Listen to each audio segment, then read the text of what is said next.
શુક્લતીત ગામે હાર્દિક નરેન્દ્રભાઈ ખેતરમાં જેમને નવો પ્રયોગ કરી કેળની ખેતી આંતરપાક તરીકે જેના મરચીનો શરૂઆત થતો પાક છે, તો એમાંથી એક બમણી ઇન્કમ લઈ કેળની આવક થાય પહેલાં મરચીની શાકભાજીની ખેતીમાંથી.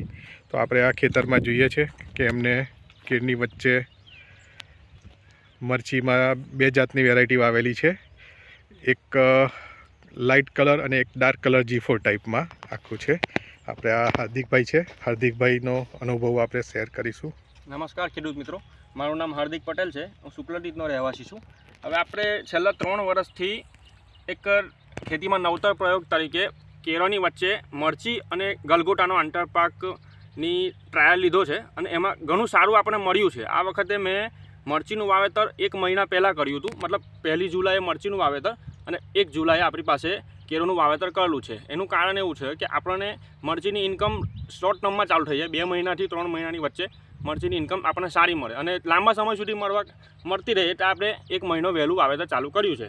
હવે આપણે આ વખતે વેરાયટીમાં લીધી છે ક્રિસ્ટલ અને કલર્સ સીડ્સની CT20 વેરાયટી. અને આ તમે ઉત્પાદન જોઈ રહ્યા છો. આપણે શૈલેષભાઈના માર્ગદર્શન હેઠળ આપણે સારું એવું મરચીમાં રિઝલ્ટ મળ્યું છે અને ઉત્પાદન આપણું ચાલુ થઈ ગયું છે. આ પહેલી વણી મારી એક વણી વણાઈ ગઈ છે અને બીજી વણી હવે ચાલુ કરવાની ગણતરીમાં છે. આ તમે જોઈ શકો છો વેરાયટી માર્ગદર્શન હેઠળ સારું આપણને મળ્યું છે. આભાર હાર્દિકભાઈ જાતે એન્જિનિયર છે અને સાઈડ ઉપર ખૂબ સરસ મહેનત કરીને આ ખેતી ઊભી કરી રહ્યા છે. આભાર.